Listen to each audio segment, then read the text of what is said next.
만약 구독자가 지인들에게 너의 자기다움은 무엇인가 라고 물어보면 제대로 답하는 사람이 드물 것입니다. 이런 질문을 처음 받은 상대방은 질문의 의도를 물어볼 수 있습니다. 간혹 답변자가 대답하려다가 우울해지거나 짜증을 내서 질문했던 구독자를 당황하게 할 수도 있습니다. 이런 일이 벌어지는 것은 자신을 잘 알고 있다고 생각했는데 막상 말로 설명하려니 머리가 하얗거나 깜깜해지는 일시적 쇼크 때문입니다. 자기다움은 현대사회에서 바쁘게 사는 지극히 정상적인 사람이라면 생각하지 않는 주제죠. 고민하지 않는 이유는 생각할수록 피곤하고 무엇보다 당장 자신에게 그 답을 찾을 수 없기 때문입니다. 그리고 쳐내야 할 일도 많은데 굳이 돈이 안 되는 고민을 하고 싶지 않은 거죠. 수많은 사람이 자기다움을 생각하지 않고 그렇게 생을 마감하는 것이 대부분입니다. 저는 이것을 자기 고민 없이 살다가 평안히 죽게 해주는 현대사회의 안락사라고 봅니다. 누구나 한 번쯤 데카르트의 나는 생각한다, 고로 존재한다는 말을 들었을 것입니다. 데카르트는 자신이 알고 있는 것을 모두 의심하는 데서 지식이 출발하고 더는 의심할 수 없는 것에 도달할 때 학문이 시작되어야 한다고 말했죠. 이것이 명증성 규칙입니다. 만약 제가 데카르트를 만나면 그는 이렇게 제 생각을 확인할 것 같네요. 당신이 존재한 이유는 무엇입니까?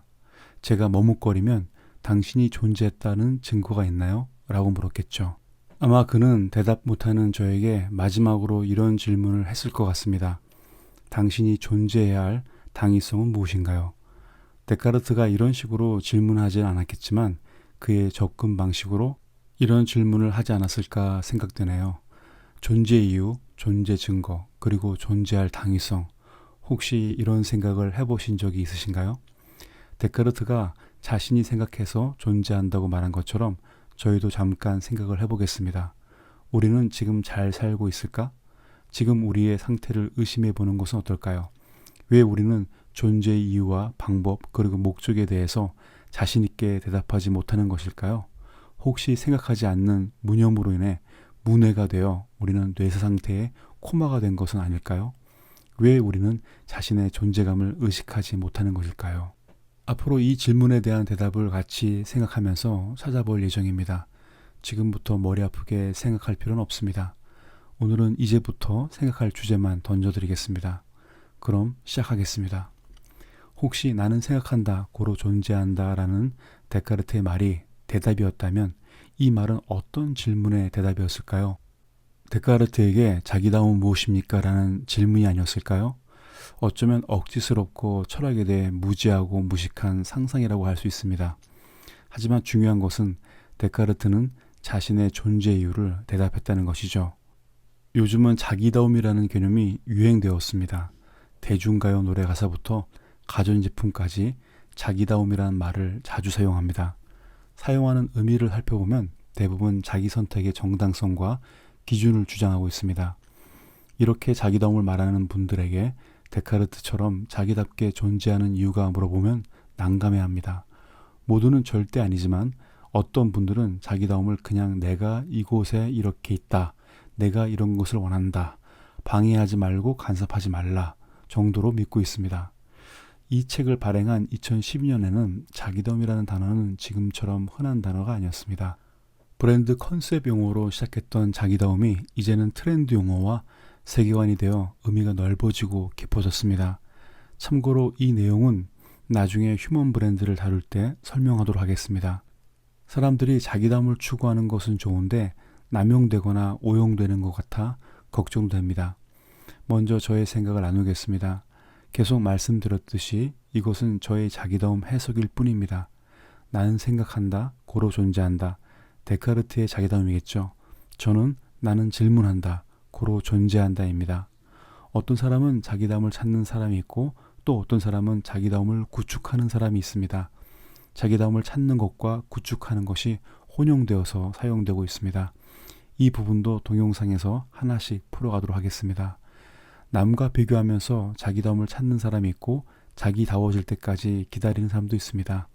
어떤 기준을 가지고 자기다움을 항상 확인하는 사람, 새로운 일을 통해서 잠재된 자기다움을 발견하는 사람, 평범한 일상에서 특별한 생각을 끌어내어 자기담을 완성하는 사람 등 사람마다 자기담을 구축하는 방법이 제각각입니다. 이처럼 자기담의 과정은 대답이 아니라 자신에게 맞는 방법을 찾는 것입니다. 저의 경우는 질문입니다. 제 지인들이 가장 많이 선택하는 방법도 소개하겠습니다. 제 지인들은 자기담을 찾기 위해 가장 많이 사용하는 방법으로 여행을 선택하죠. 여행은 의도적으로 혼자가 되어 자신과 만나는 방법입니다. 어떤 사람에게 여행은 매우 유용한 방법이지만 제 성향과 기질에는 맞지 않습니다. 제 경우에 여행하면 신경 쓰이는 것이 많고 볼거리도 많아 저를 번잡하게 만들죠. 차라리 책상에 앉아 온종일 자신에 대해 질문하고 대답한 것을 글로 쓰면서 자기담을 찾고 구축합니다. 이처럼 자기다움을 확인하는 방법은 사람마다 다릅니다. 저에게 특화된 자기다움 구축 방법은 평범한 일에 대해 특별한 생각으로 저의 자기다움이라고 할 수 있는 창의성을 발견하는 것입니다. 여기서 중요한 요소는 촉매라고 할 수 있는 자기다운 생각입니다. 사람들이 전혀 생각하지 않았고 못했던 방법을 스스로 질문하면서 찾는 것을 좋아합니다. 저의 경우 브랜드 심볼을 만드는 것과 감상하는 것을 좋아합니다. 특히 브랜드의 스토리를 만들 때 몰입하면서 자기다움을 경험합니다. 특히 특정 주제를 가지고 몇 달씩 연구하면서 결과물을 만들어낼 때 자기다움의 절정을 느낍니다. 이런 결과물을 만들 때 전율을 담은 질문을 발견하는 것이 즐겁습니다. 아마 그래서 저는 전문가를 만나 인터뷰하는 잡지 편집장 일을 가장 좋아한 것 같습니다. 나는 누구인가? 제 경우에 이런 질문은 자기다움을 헷갈리게 합니다. 자책과 끊임없는 연민의 깊은 수렁으로 빠져들게 만들죠. 그래서 자기답게 하는 질문이 중요합니다. 자기다움을 알게 하고 찾게 만들고 구축하게 하는 저의 촉매와 같은 질문은 내 목숨보다 더 소중한 것이 있다면 무엇일까? 그래서 목숨을 걸고 지켜야 하는 것은 무엇일까입니다. 이 질문의 답변을 생각하는 순간에 가슴이 벅차오르면서 흥분과 호기심이 터질 것 같은 감정을 느끼죠. 자기다움을 갈급하게 찾도록 만드는 이런 질문의 답변은 하루 만에 나오지 않죠. 5년, 어쩌면 10년이 걸릴 수도 있습니다. 제 경우에는 나에게 묻고 싶은 질문을 결정하는데 11년이 걸렸습니다. 질문이 나왔더라도 그것이 진짜인지 확인하기 위해서는 감정이 식을 때까지 기다려야 합니다.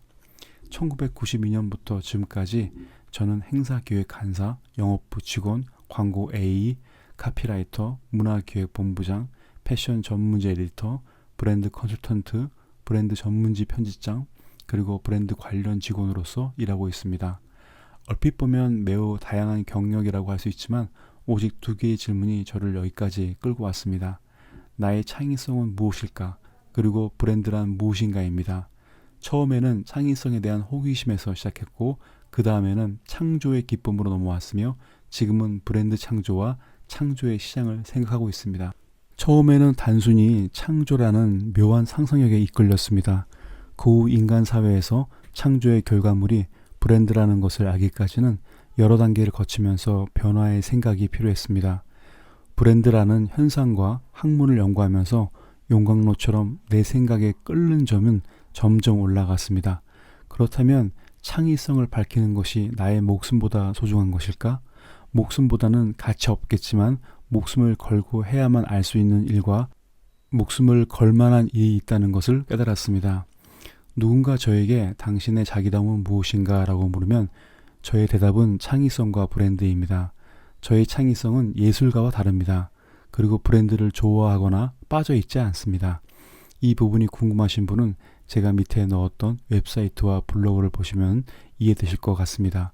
저는 1992년부터 지금까지 브랜드에 관한 저만의 창의적 접근을 했습니다. 실제로 브랜드 런칭하는 일을 했고 브랜드 전문 잡지까지 만들어 보았습니다. 그런데 창의성과 브랜드를 잘 모르겠습니다. 솔직히 점점 더 모르는 것 같습니다. 하지만 더 이상한 것은 창의성이 무엇인가, 브랜드란 무엇인가라는 질문이 더 매력적입니다. 이 질문에 대해서 매일 답변이 달라지는 것에 표현할 수 없는 기쁨이 있습니다. 저의 자기다움은 브랜드란 무엇인가의 대답이 아니라 질문 그 자체인 것 같습니다. 저는 세상에 브랜드란 무엇인가라고 질문하는 질문인 것 같습니다. 이상하게 들리시겠지만 그래서 그것이 저의 자기다움입니다. 그럼 저처럼 스스로 질문을 하는 사람은 누가 또 있을까요? 정말 맛있는 커피는 무엇일까? 축구는 어때야만 하는가? 스마트폰은 무엇일까? 예능은 어때야 하는가? 세상에는 답을 가진 사람도 있지만 이렇게 질문을 하는 사람도 있습니다. 오늘은 여기까지 하겠습니다. 감사합니다.